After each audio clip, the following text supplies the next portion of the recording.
They go, yeah. They'll switch to Netflix. There's too many entertainment options. So I was sitting there, like, the first time it happened, what can I do? And I looked over at my backpacks of the gear that runs on Speedify. You paid for a year of it. You can use it on any computer or device. So I just pulled out my one of several hotspots I have, hooked it up, cranked up Speedify, and it has never been a problem since. We used the Speedify software at a command line level, so it's not running a whole UI which is starting to drain resources. It's really very, very base level, and the really clever people at the BBC got it all working, and we're now presenting whole programs every single day of the year have been presented using this technology. All our weather reports from our weather presenter are done already. If I look back at my original lives, they are awful. They're terrible. But we all start somewhere and we all get better. And every time you go live and every time you get on camera, you're going to get a little bit more comfortable.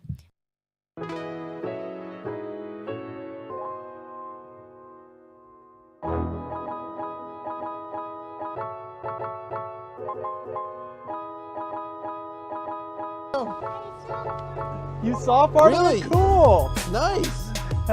All right, we are famous. You want to say hi to everybody? Now you're on the video. So wave. That's the camera right there. Nice. All right. We're going back to look at this guy's house. It has a lot of white lights. There he is. Hey, Christian. Hi. And a telly light on the deck so you can see when it's how it's live. Yeah.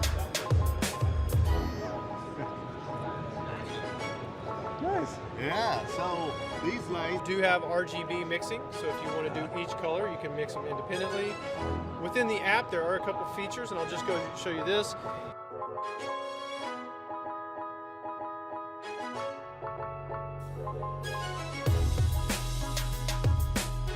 See power.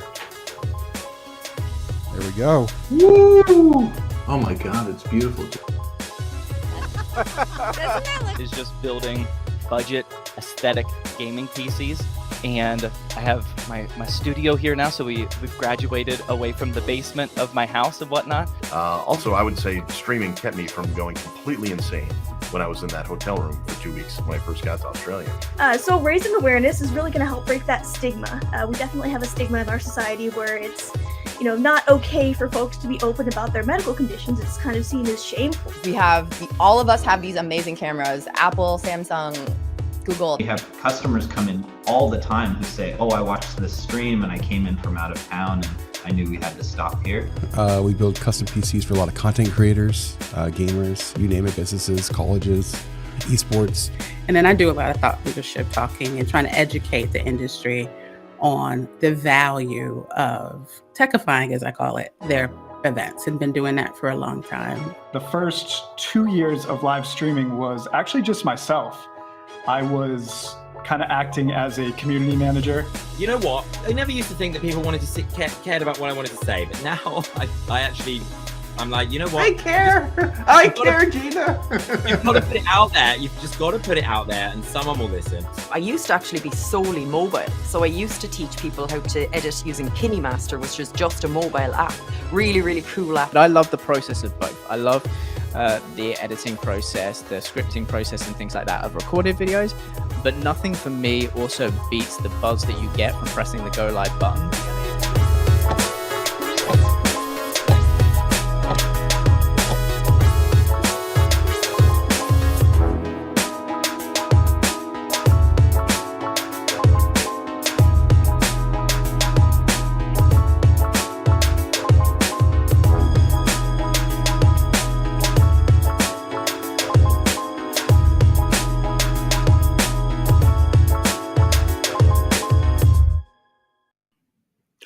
Welcome, welcome, welcome, or ho, ho, ho. I'm your host, Alex Giesis, and this is Speedify Live, the live stream about live streaming. So this is where we, practice what we preach about live streaming, do it ourselves, and bring on all sorts of interesting people, ranging from live streamers to software companies, the hardware companies that make the equipment that make it so you can live stream. Today, we're going to learn how NORAD tracks Santa. So we're totally live here. So if you post comments, we will see them and we will address them. While you're at it, give us a follow, subscribe, like it. If you're on YouTube, after you subscribe, you got to click that little bell to get notifications. Otherwise, you won't actually know we're live. Also, in the comments, drop who else you'd like to see in future episodes. You guys have given a lot of recommendations in the past, and these days we're popular enough that when we invite people, they come on. So, who would you like to see? Put it in the comments. We'll probably go get them. All right. So today's episode, though, our special guest is Captain Stefan Collier. The NORAD tracks Santa program deputy elf. He is, well, I think I'll bring him on and let him explain who he is exactly. But yeah, he's part of NORAD and the U.S. Northern Command Public Affairs Office.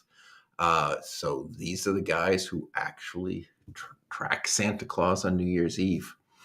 So I think it's going to be pretty awesome. So before I bring him on, let's see what NORAD Track Santa is about. We have a little clip here.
That was awesome.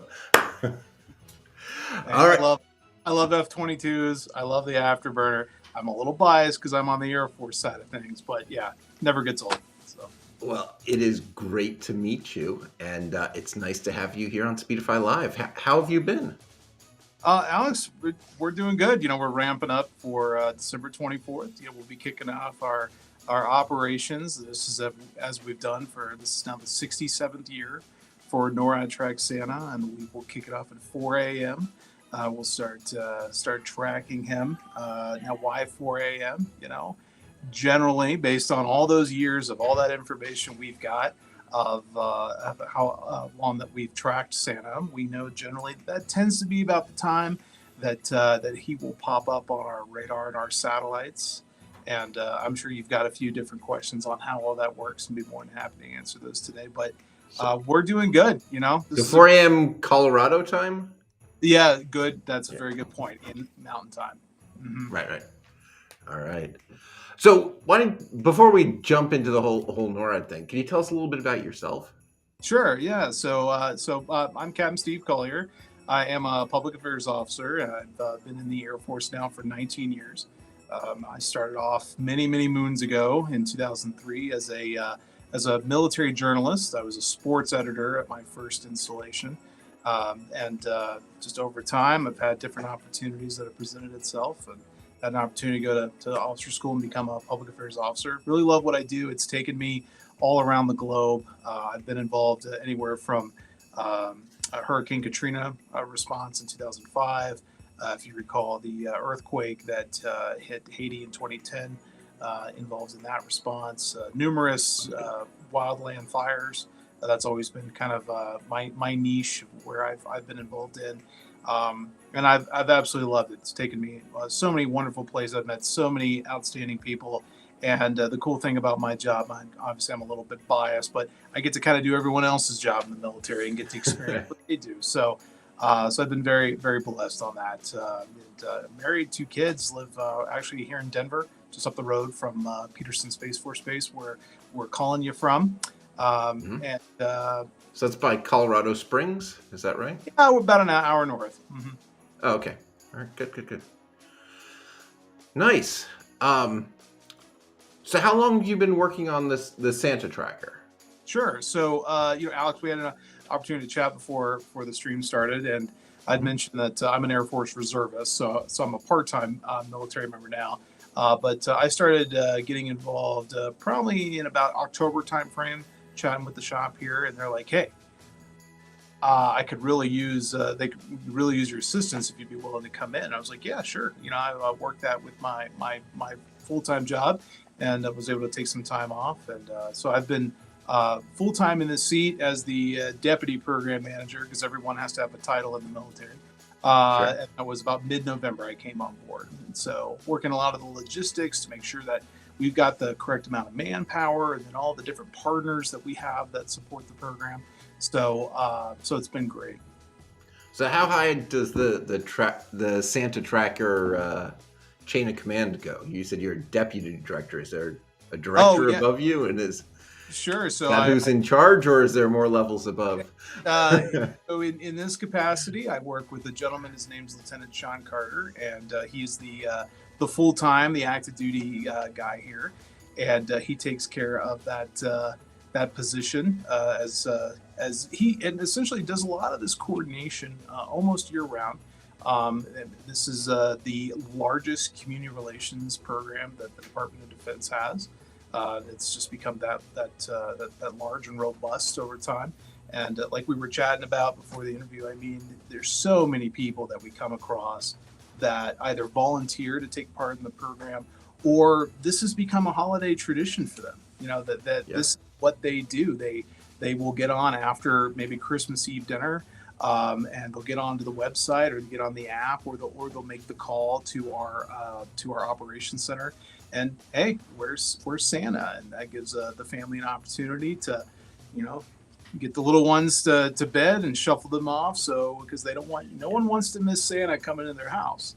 So my kids are too old now, but when they were little, we had the website up, and we'd watch him come in and see where he was on the map and rush him off to bed. You're never. Oh, so Quiet Galaxy just posted. I thought I was in the interview, but you're taking the words right out of my mouth. But yeah, you are never too old for Santa. Never. I mean, you're already halfway there, Alex. You got the hat on. So. Yeah. Look at me. I'm not too old for Santa, but my kids are. So big difference. So this has been going on for like 67 years. Is that right? Is that what 67 years. Yeah, that is. So 1955 is when all this started. I can kind of give you a little bit of the history if you don't. Yeah, please. Yeah. Give me a moment. 1955. The story goes that at the time Sears Roebuck, which I remember as a kid getting the thick Christmas catalog from Sears. So the Amazon of 1955, right? Yeah, exactly.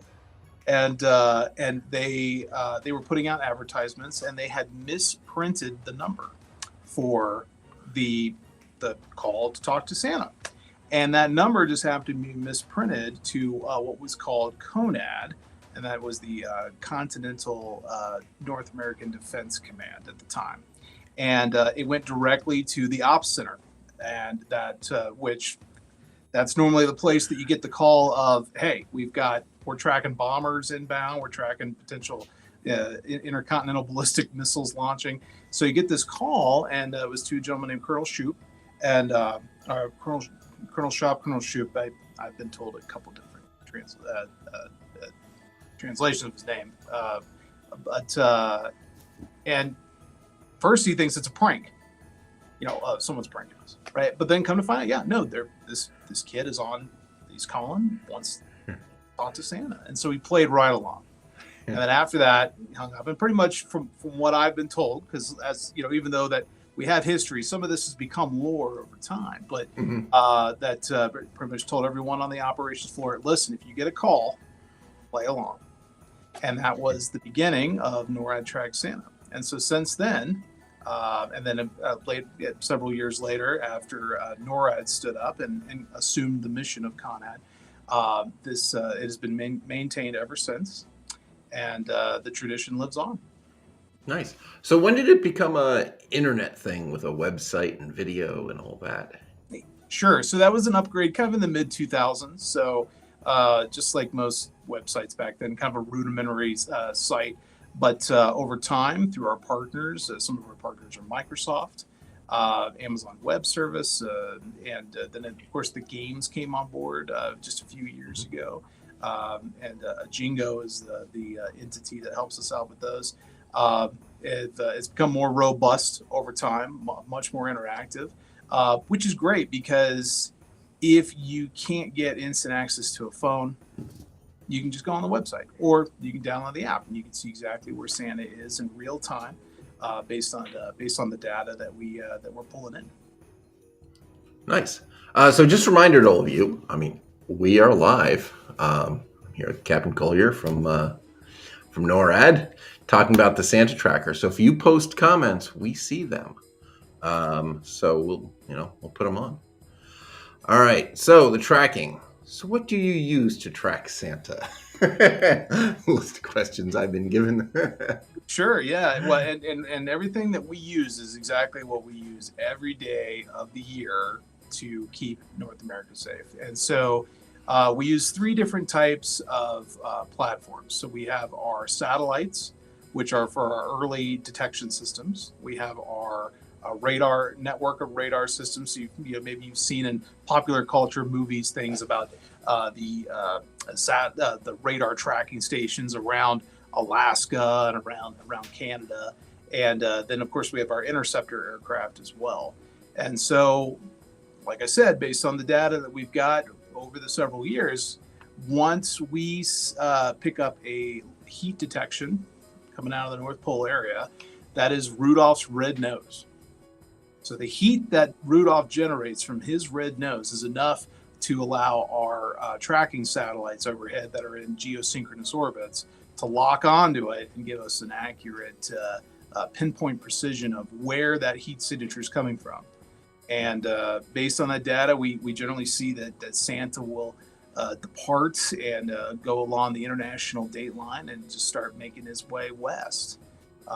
And so, the first kind of populated areas, kind of like New Year's, same thing, we generally see him come across New Zealand and Australia first, and then start bouncing his way up through Indonesia area and into Asia. But he never, based on what we've got, he never uses the same track twice. It's always changed up. But generally speaking, you've got to go from, point A to point B around the planet. So, but that's how it starts. So. Interesting. And then, I was going to say, as he gets closer to North America and makes his way around, that's when our interceptor aircraft can launch, and a lot of those are normally CF-18s. Those are the Canadian F-18 Hornets, and our F-22s up in Alaska, our Raptor stealth fighters, have the ability to launch. And we've even got a couple reports over the years of pilots who've come across Santa and. In traditional aviation fashion, they will they'll wave their wing as a sign of respect, saying hi to Santa, and Santa does the same, and he zooms right off again. He's a busy guy; he's got a lot to do that day. So, yeah. So, Quiet Galaxy is asking, wait, does your radar pick up fireworks from New Year's?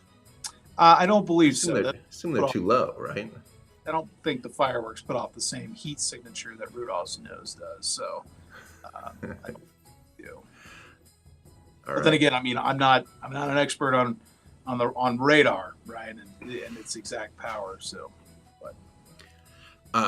so how much planning goes into this? Yeah, how much planning goes into this every year? Sure. Yeah, well, so I've got an opportunity. Like, as I'd mentioned, I work with this gentleman, Lieutenant Carter, and I'd say probably off and on for about 9 solid months. Just like any other significant event, you have your initial planning that goes on to make sure that things kick off. But a lot of the bulk of that comes probably about the last 60 days, and it's making sure that we've got an ample number of volunteers to man the phones. Just last year alone, they had over 50,000 phone calls that were answered by our volunteer staff that work in the operations center. And then on top of that, we've got our different partners. So working with the Microsofts of the world, working with Jingo to make sure that we've got those games ready for folks. And they like to try to refresh that, have a new game every year. The one that I recently, because the nice thing about my job is we have to QC the games, so someone's got to play the games to make sure they work right. So, the recent one that came out a couple days, the Pug one, I just want to put a little shout out for that one. So, of course, folks can check all those out at noradsanta.org, not .com, .org. All right.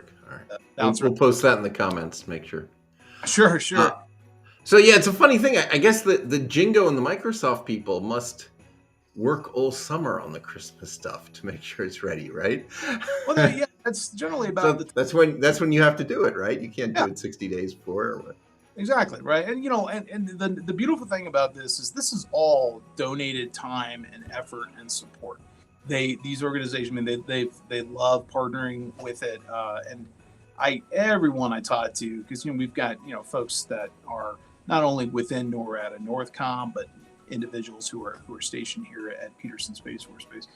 This is something that they look forward to. I remember getting calls before we launched the sign up link for folks to support the program, and they're like, hey, can I get in? Can I get in? And I was like, hey, it's not live yet, but people anticipate this every year, especially folks that that are stationed here and have been here for a bit. So it is a tradition here at NORAD to take part in this program. So folks always step up to do that.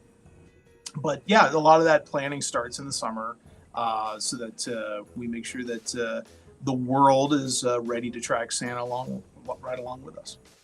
All right. Super Tech Grover is asking, how do I apply to be your assistant? To be my assistant? I don't know. I don't think you I have can to enlist. I'm not given that big of a budget, so I don't think I can afford you. So brutal. So what do you do on the other days of the year, right? When you're not in this Christmas crunch, I assume there's other missions. Right. Well, it's the beautiful thing is everything I just described you that we use everywhere from the tracking satellites to the interceptor aircraft to our network of radar tracking systems. This is literally a 24-hour a day, 7-day a week, 365-day-a-year mission. It is a we'd say no fail mission, right? Because if we're failing at this, then we're not protecting folks that live in North America. And between our Canadian allies and between the United States, we've been doing this together for more than 60 years. Well, not more than that, but the threats that do exist out there in the world, those militaries. There's a reason why it's called national defense, and we want to make sure that people are, if you're thinking about, wow, is my country protected? Is someone standing watch at 2 a.m. this morning? Then I would think that NORAD's not doing its job. But because that's not something that's on the forefront of our minds as we're going through the grocery store or we're going out about our daily lives, that means we're probably doing our job right. So it's kind of a silent professionalism. But I can assure you that there's thousands of people that stand watch in these different mission sets every minute of every day, so that folks can go about and live their lives in peace. Thank you for your service, Simon. Surprised I haven't said that yet. We really appreciate all you're doing. But another question from Steer. Is Santa's location real time, or does it include a slight delay like the FAA does for Flight Radar 24 and other flight trackers? Yeah, I'd say there's probably just a slight delay. I mean, as fast as that, our systems can identify where Santa is and then communicate that through our systems and into the portal and then out to the world. So yeah, I'm sure there's a slight delay. Now, how long that is, microseconds, milliseconds, I wouldn't be able to tell you specifically, but yeah, I think it's safe to say Steer. I mean, I'm not going to say his username correctly, but Steer from Romania. We've talked to him before. Okay, that's what's going on there. Let's go. But yeah, there's going to be a slight delay. Right. Okay. Cool. Yeah. So just as somebody who went to engineering school, real time doesn't mean there's no delay. Real time means there's a consistent known delay, and you know how far behind it is. Just there by you the go. way, Subject matter right? expert right here. All right. So, what are the biggest challenges with the tracker? Is as far as what kind of? Let's say. I don't know. What are the hard parts of this? from a technical standpoint, or? Yeah, sure. Let's go with technical standpoint. Technical standpoint. Yeah. Well, so you know, we want to make sure that information flows as precisely as possible. So you know, as the information comes in and it's synthesized, then it goes from there and it flows. I mean, it's happening pretty quick, right? But then it will make its way to the website and make its way through the app. And then we also will post some updates from time to time through social media channels that we operate, so that folks are fully aware of what's going on. And if you can tune in minute by minute, that's awesome too. But obviously, a lot of folks are. I'm trying not to be that guy this year, but are maybe getting their last minute Christmas shopping in. So, but yeah, so technical standpoint, I mean, I don't think we really, based on the time we put into the program, we don't really have a lot of technical challenges because we're trying to mitigate all those months ahead. Right. So, all right. Insomnia Doodle says, "Nice hat, Alex." All right, thank you, thank you, Insomnia. So let's talk about the Santa's Village. What is that? Isn't that part of this? How long is that up for? So this is on the website. Yeah. Yeah. So on noradsanta.org. So Alex is talking about the village, and so when you go to the homepage, right? When you go to the site, there's a little village, right? And there's some different things you can click on. We've got the arcade, so I was just talking about the games that are on there. Oh, there we go. That's the thing. So, so as you can see, you've got in the top next to where the actual pole, the North Pole is there. That's the arcade. It says 1UP outside. Right down below that, you also have the theater. So you'll see where it says now playing. So that'll take you to our YouTube page. You can see the different videos that we've got out there. On the left is our gift shop. So if you want to grab your NORAD Track Santa swag for the year, then you head on over there. Our partners at Shirt Stop provide that support. Then you go over to the right a little bit, and you're going to come across the music stage. So we've actually, and it's funny, I have, like, when I'm working throughout the day, managing different things, I will have that music playing in the background. And it's a really, really great compilation of both, traditional music and sometimes some newer age stuff. So you can always just click on that play button there on the main page at the bottom, and it will just shuffle through. But you can always click on the music, and you can go and find exactly what you prefer.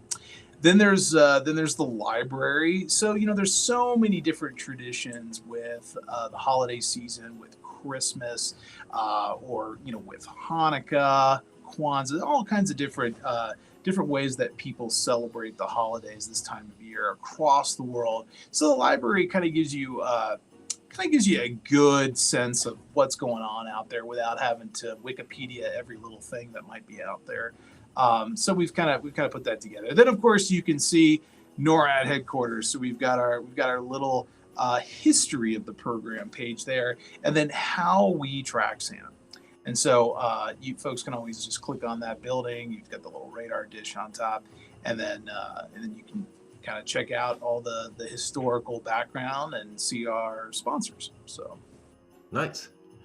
But yeah, so it's great. And again, I got to give a shout out to our friends over at Microsoft. I mean, they do just such a wonderful job on maintaining the site and keeping it going. And we certainly couldn't do without them. All right, let's get rid of that image. All right, so Ebullient Abundant asks, hello, how many people from around the world use the tracker? Oh, well, I can tell you last year, because I've got my little sheet next to me, but we had about 14 million people visit NORAD Santa.org last year alone. And so that pretty big number. And then as far as, and if I'm looking up, I'm looking at my little data that's on the wall, everyone. So, but some of the other way, we had, almost 9 million requests through Amazon Alexa alone. Of people going, hey, Alexa, where's Santa? And then that's, again, through our friends at Amazon Web Services are able to take the data that's going through the website and, get it over to your Amazon device. If that is indeed the thing that you like to have in your house, right? We even have a relationship with OnStar. So people use OnStar and can ask where Santa is through OnStar. So it's really cool to see we just try to tear down the barriers of accessibility so people can, regardless of where you're going, if you're doing that last minute mall shopping, hey, OnStar, push the OnStar button and go, where's Santa kind of thing. So, I think it's just great. But we also have about 2 million social media followers. So, so people are consuming the information on where Santa is through so many different outlets. But we're just over the moon on just that kind of a user amounts just in really a 2-week time frame, with obviously the bulk of the visitors being on the 20th. Nice. All right. Somnia says, whoever designed this did an excellent job. I think it's back from the village, right? Hey, I'll send a note off to my Microsoft guys today to let them know. Hey, all right. So they're the artists as well. You're getting some love out. Well, and I just to clarify, I don't know exactly if they were the ones that designed it, but I know that they've adopted it and they maintain the coding and everything for it. Now, who specifically maybe did the graphical design, I don't know that off the top of my head. Right. So we're going to leave about a 5% doubt out there, Insomnia, on exactly if Microsoft took the lead on that or not. All right, good. Oops, sorry. Ryan and I wrote some software over lunch today to tell us when our Starlink satellite is working or not. And I didn't realize it was live. We're not using the Starlink on the stream. So I think Ryan is unplugging that. Sorry about the extraneous messages. But yeah. So totally aside, we have a Starlink satellite uplink that we've put on the roof of our building and put a camera pointed at it, and we're just trying to see how well it really works. But neither here nor there, just one of the many. Absolutely cold where you're at. So yeah, it's not a lovely day. Yeah, if it's clear, there's the perfect Philadelphia skyline behind it, and the whole skyline is just missing today. I still see Pikes Peak right now. We've got clouds moving in, but I can still see the top of the peak. So, that's nice. That's really cool, actually. All right, so we are just everyone in the audience. Reminder: we are live with Captain Collier from NORAD Track Santa. So you guys are asking questions and joking around. Keep it up. All right, so you guys are releasing a game every day. Is that what you said? Yeah. So it's kind of like an advent calendar, for folks that do that. So, beginning on December 1st, the first game hit the website, and so now we are today's the 15th, so now we're into the 15th game available for people to play. So, and there'll be a new one that rolls out. Like I said, I give a little shout out to the Pug game. That one came out about 3 days ago. I'll go check that out. Do one you love the most. All right. So are there other cool Christmas traditions around NORAD? Like, is this the big one for the Air Force and NORAD, or are there other interesting traditions around the holidays? Sure. Yeah, I'd say this is the biggest one. But inside the building here, we've just almost like any other type of business environment, we have a office door competition that happens every year. And I'm happy to say Public Affairs did win that this year. That's obviously not going to be public knowledge, but now it is. But we had a pretty good design. So that's something that goes around the building.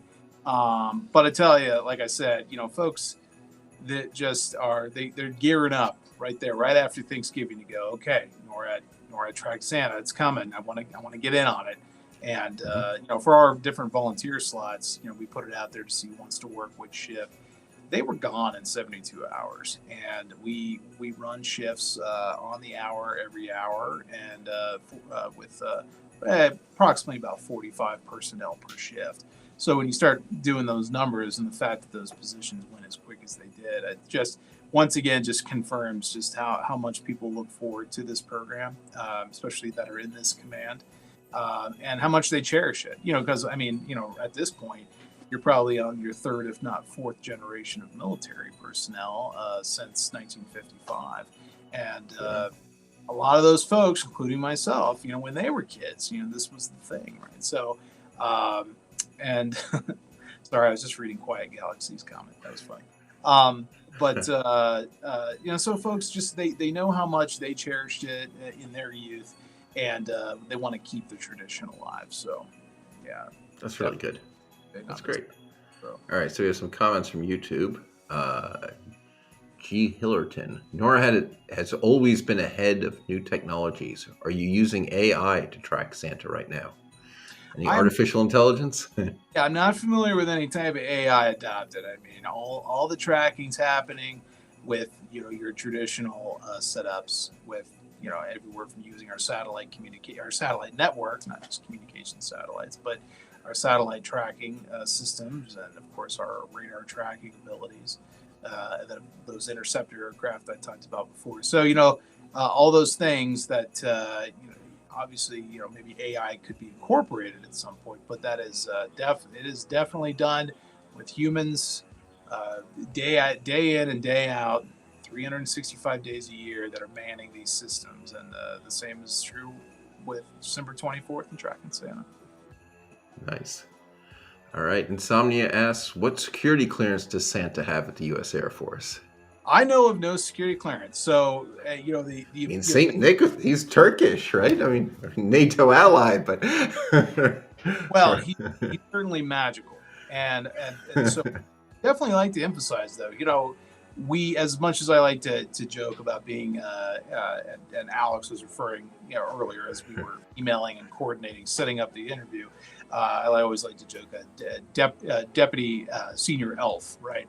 But in reality, we don't work for Santa. We're not Santa's elves. We track them, and so there's a very big distinguishing factor there that we're not on Santa's payroll or anything like that. Right.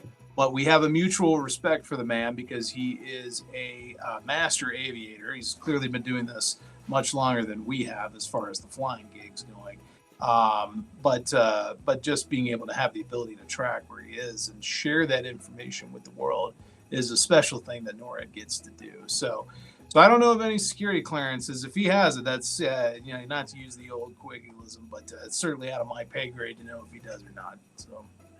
Does Santa drop anything to the people at NORAD who are on duty while he's delivering? Well, historically, like I said, we know he crisscrosses over Colorado Springs, and so we'll always pop our head out when we get that tracking data coming through of, it looks like he's coming down from Fort Collins, or he's coming up from Pueblo, which is just along the Front Range in Colorado, if you're not too familiar with the geography out here. So we might pop our head out to see what's coming our way. But, we don't live here at the base. We certainly work here, but, everyone's got their homes to go back to. So hopefully he's left a little something under the tree by the time folks either get off shift or get home. So hopefully he takes hopefully there's a little asterisk on the end of us as we're coming off those late shifts tracking the man. So Nice. Barbara says, big thanks to all those volunteers. And they appreciate that. It's a quiet galaxy I guess is what you left it. You'll waste time playing those games. And then with the follow-up, crap, I should have said playing those reindeer games. You missed the opportunity, but you caught it. Yeah. All right, cool. So have you guys ever gotten overwhelmed? I mean, have you always had enough people to handle the calls, or has the system ever kind of broken down? Sure. Well, I mean, the demand, if you're looking at it progressively with the way that we track our data, because we like to obviously know, hey, are we meeting the demands that are out there? And, I'd mentioned earlier on, we had answered about 50, a little more than 53,000 calls throughout the day. There's a number of calls that don't get answered at the same time. So, if it sounds like I'm giving a little shout out, I do like to give them a shout out because we couldn't do it without them. But between our friends at Amazon Web Services and Verizon, we have it set up to where if you can't get through to a tracker to ask them where Santa's at, that information gets relayed through Verizon, so that if you get clicked over to the answering system, you'll be able to get some of that accurate information coming in. Obviously, we want to talk to as many people as we can, but it's just kind of like a pipe. If I've got too much coming in a small pipe, something's got to spill over. And so if you can't get through the first time, we always encourage folks to keep calling back and make sure they can talk to a tracker in person. Right. And of course, so you actually take the calls and talk to kids yourself? I have, yeah. And we had an opportunity to chat before the interview. We were talking about that many moons ago when I was first stationed at Peterson. It was Air Force Base. It's now Peterson Space Force Base here in Colorado Springs. I had moved here from a place in Korea, Kunsan Air Base in South Korea, and was stationed here. I was single at the time. I was 24, but I'm from Orlando, Florida originally. So, I didn't have any family out here. I mean, I just barely got to know a couple of people that I was living with. And they were looking for volunteers to be Santa trackers. I was like, hey, I'd love to do that. I wasn't assigned to NORAD at the time, but they put it out to the installation looking for volunteers, and I did that. And I tell you what, I had such a great time, and it's so memorable today. It's that vivid. And I remember getting calls from kids in Australia and New Zealand, and they're asking, where Santa is, and then boom, hey, let's get the data that's up on the big board and relay that to them and let them know exactly where it is. And then based on where they tell you where they live, it's like, look, Santa's only about 30 minutes out. You got, you go talk to your parents, but you probably need to get to bed right away so Santa doesn't skip the house. That's a real service that you provide to parents, huh? Yeah, well, listen, I wouldn't want to be missing out on Santa. So I still remember that to this day, and that's why it was such a joy when talking with my counterparts here at NORAD, as far as coming on board and helping them as kind of a surge asset that I got to kind of get involved in it more. So it's one of those things where, especially in many of the missions I've done over my time in the military. You're always going to have some more challenging ones, and this one is just a very, very heartfelt, warm. Everyone just is looking for having a great time and enjoying the holiday season. So, yeah, that's awesome. I mean, any most memorable calls you can remember? Well, for me in particular, I mean, yeah, definitely from Australia. It was the child. He was probably about 5 years old. He was super excited. You could tell this kid's been sugared up tonight and bouncing off the walls, and you can kind of hear the mom in the background of, oh, you got through. And so when I was asking, well, where in Australia are you at? Oh, I'm in Sydney. And I was like, okay, well, look, I'm going to bring up the data right now. And then and you let him know. It's like, okay, well, he's only about 45 minutes out, and if you get to bed now and you get under the covers, you should be asleep by the time he gets there. So, yeah, just hearing the joy through his face, and then of course hearing the family in the background. It's just cool. It's you can't put it in a more easy way than that. It was just cool. Any idea of the volunteers you have? Are there any who have been with it, close to the whole time or a longest period of time? Do you know? Well, yeah, I don't think anyone is still involved from that 50s, but yeah, we've got some folks that have been doing it for maybe 20 years, things like that. Some of these folks they retire. They used to be assigned to NORAD, but they still live in the Collier Springs community and like to take part. And so we certainly make accommodations for those folks who are known entities, and then they get involved. Now, but I as far as it would be kind of interesting, I think we should probably look into that in the future of who's got the most longevity here. So that would be kind of interesting to know. Yeah. Embarrass them. See, now you're going to lose them. See, now you're putting me in. All right. Insomnia asks, how many phone operators do you have? Sure. So I think right this year, we are sitting right at about 1,000. And so, like I said, we have about 45 that fill different time slots on the hour, every hour. But then we also have a virtual option that's kind of a holdover from our during COVID, when COVID came about, to allow for virtual Santa operators. So they're able to get the data coming into them, but then they can receive calls from around the world right at their phone at home, just through their computer, voice over internet kind of stuff. And we still have the virtual option just for folks assigned to NORAD, because like I said, even though you're assigned to NORAD, it doesn't mean you're in Collier Springs that night. We've got folks who are involved in missions all across not only the United States but Canada as well, and some of our folks that are at the assignments in Canada and in Alaska, they want to take part in it too. And so we want to. That's the beautiful thing about technology, is it gives folks that are in our command that may not be geographically located the opportunity to also take part in the program. So that's why, if you're doing some public math or some scratch paper at home, and 45 per slot every hour, that's why it's more than just that number, because we have some of the virtual options for our personnel too. All right. Another question from Insomnia: is it all volunteer or paid? Talk about a dream job. No, that is a very good question. This is strictly all volunteer. We don't pull any personnel off of out of the tracking centers and that are providing overwatch for North America. This is folks that they volunteer their time to sign up.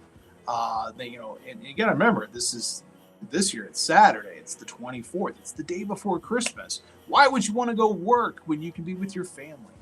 But no, that's how much people love taking part in this. And so we never have a problem getting volunteer signups, just because that's just how many people are just in love with doing the program. So that is great. Accessibility. I mean, how do you make the tracker more accessible to make sure that everyone, including people with handicaps and terrible vision, everything else, that everyone can get in on this experience? Sure. Well, and so you go from some basic things like 508c compliance for the website, but anywhere to like having the ability to have the information come through Amazon Alexa. You're able to, if you can't, if you like you said, if you have some visual impairments, you can still get that information through those different conduits. And we also have the website will come out in 8 different languages. And nice. Ask me those, I'm going to bring up the information because I don't have them memorized.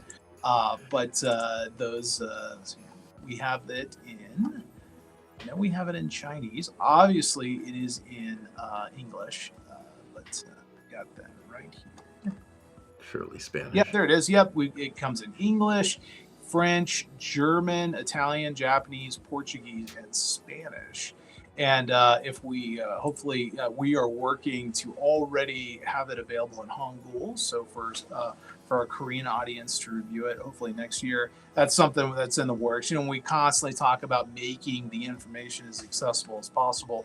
We're always trying to go, hey, what about this audience? What about this audience? But obviously working with our partners, this is all volunteer, they provide it all at no cost. So you got to balance that. Well, here's what we want to do, but here are the resources available to us to do what we can do. So we're hoping that we'll be able to make that happen next year. But again, if you can't be at a desktop, you've got your mobile device.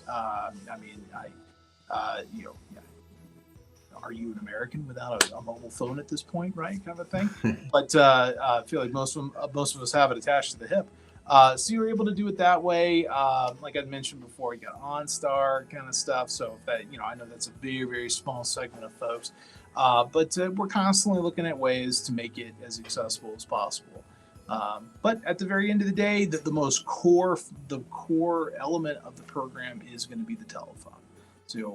So you can always, even if you pick up your phone, whether you've got Google or iPhone or something like that, but hey, call this number, right?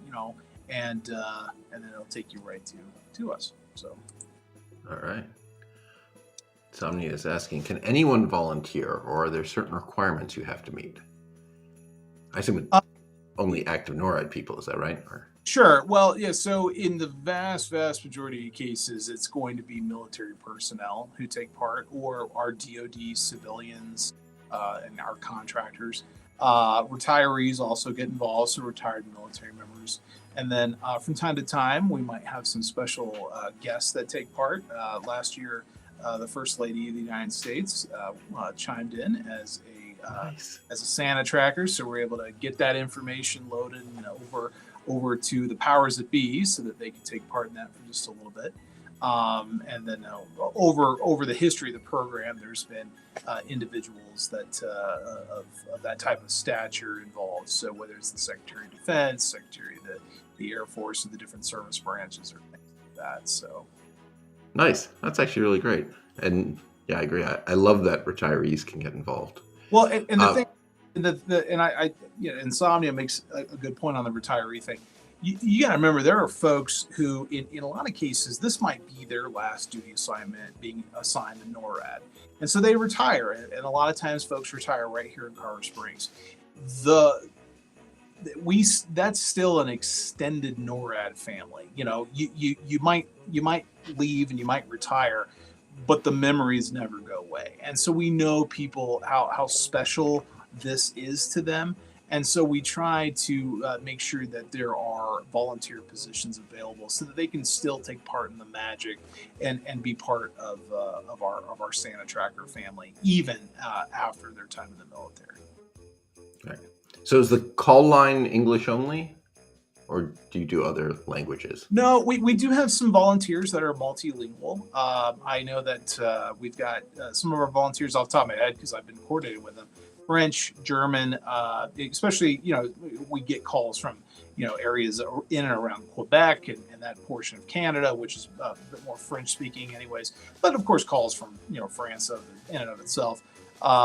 German, I think I mentioned Spanish, of course. And then we might have a few different type of linguists who might come in for certain parts of the day, where generally, historically, we have the data to show we get more upticks in calls from places maybe like Japan, calls that come in from Southeast Asia, places like that. Yeah. But generally speaking, the vast majority of our call volume is going to be in English. Okay. Our audience seems to be going crazy with the idea of getting connected to kind of any one of the the First Lady or former First Lady. And I believe that would be pretty cool. I believe Miss Obama was a guest Santa tracker at one point many years ago. Just being able to kind of flip through some of the history of the program that I've been here. I don't remember for sure. I mean, of course, at that time I was doing different stuff on the Air Force Reserve side, but I believe she was. Nice. I bet she was. Seems like the sort of thing she'd do. All right. Other questions. So, what's next? Are there plans for next year already? Are you guys thinking about that at this point, or you're just locked in on this year? I think we're locked in. Before you get better, you better make sure you can do it right this year. So so we're pretty laser focused on making sure that we're good to go. I mean, literally tomorrow. Excuse me, I'm getting ahead of myself. At 1 week from Saturday, we are almost there, and we are rared and ready to go. So we obviously want to get all of our last minute ducks in a row, last minute coordination, information out to the volunteers to make sure that, okay, as a reminder, you signed up for the 0500 slot, and here are the directions for, all of those little logistical considerations that go into to make sure that everyone has the information they need so they can come and they can take part in the program and just bring that extra little bit of joy to the boys and girls all across the planet. So, nice. Yeah. So next year, I mean, we've obviously kicked around some. Oh man, we got to remember to do that next year or something like that. But nothing's set in stone at all. All right. It's actually one last. How are you guys affected by COVID? Yeah, that's a really good question. So, and I wasn't here for that, but I've been briefed up on exactly what we did and did not do. So obviously there was a big concern as far as social distancing is concerned, contact tracing, masking, everything that's going on in the civilian sectors at that time was affecting the military as well. I mean, not robots, we're humans and normal people just like everyone else, right? So that was a big consideration. I mean, there were even some questions of, are we even going to be able to do this program this year? If we can't have the personnel in to be. And so, Amazon Web Services, they came in and they're like, hey, we want to partner with you because we believe in this program just as much as you do. And here are some solutions we'd like to offer up. And that's where AWS was able to support putting together the virtual program to still allow us to maintain the same kind of call levels, but without having to put people in a precarious situation of being in cramped places and not being able to properly socially distance. And so, man, they made it happen. And I think all the personnel at that time were doing virtual Santa tracking. So the data was coming into them, and they were able to relay it through having headsets at home or just on their computer, and then being able to take those calls and answer the questions and kick it back. So, so that was certainly a challenging time. But that's the beautiful thing about folks I've worked with in the military for so many years is that everyone likes a challenge and then coming up with a solution to a problem. And that's what a lot of folks in the military, they're problem solvers. And but that problem could not have been solved without that corporate partner at Amazon Web Services. Yeah. Oh, that's good. Insomnia is asking, is there a place folks can go to financially support the Santa Tracker? Well, Tracker program? I mean, really, are you guys accepting donations? Or yeah, we don't really accept those. I mean, that's what's the beautiful thing about our partners, that they all come in and they take care of a lot of those costs. Now, I will say that a portion of the proceeds that come out of the gift shop where we sell the different swag and stuff, we use that to offset some of the cost for the program each year. And we're talking very minuscule costs. I mean, we need to go out and buy more Scotch tape, things like that, So, that's really it. And it's a very kind thing to ask, but that's not. There's not really a mechanism for that. All right. Ooh, a gift shop. I assume we'll find that on santatracker.org. Yep, and as a reminder for that, it's NORADSanta.org. NORAD Santa. All right, sorry. Right. All right. And we're here at 5:00 Eastern. Yeah, all right, we got the URL in the comments, so y'all can get it from there. I just want to say thank you so much. This was fantastic. I'm so glad we did this. And I think everybody, audience, thank you guys for tuning in, and thank you for all the comments. I think they all had a great time here. So yeah, so thank you, Captain Collier. Of course, yeah, and I just want to plug real quick. Please plug away. 877 high NORAD. So if you want to do the traditional call in, figure out exactly where Santa is so we can track him, 1-877 high NORAD. And of course, like I mentioned before, our website is noradsanta.org. And of course, that's where you can go and play the games and stuff while you're waiting on. Hopefully, you're not sitting at the computer for the 9 days straight leading up to the 24th. But if you want to poke in there from time to time and just check out what's going on over there. And other than that, hey, pass the word along. It's all about that the Christmas spirit and that joy of the holiday season that folks do this. And so we want as many people as possible to take part in that. All right, that is great. And again, thank you so much for your service. Thank you, and thank you for the opportunity. We appreciate it. Thanks, Alex. All right, thanks everybody. Good night.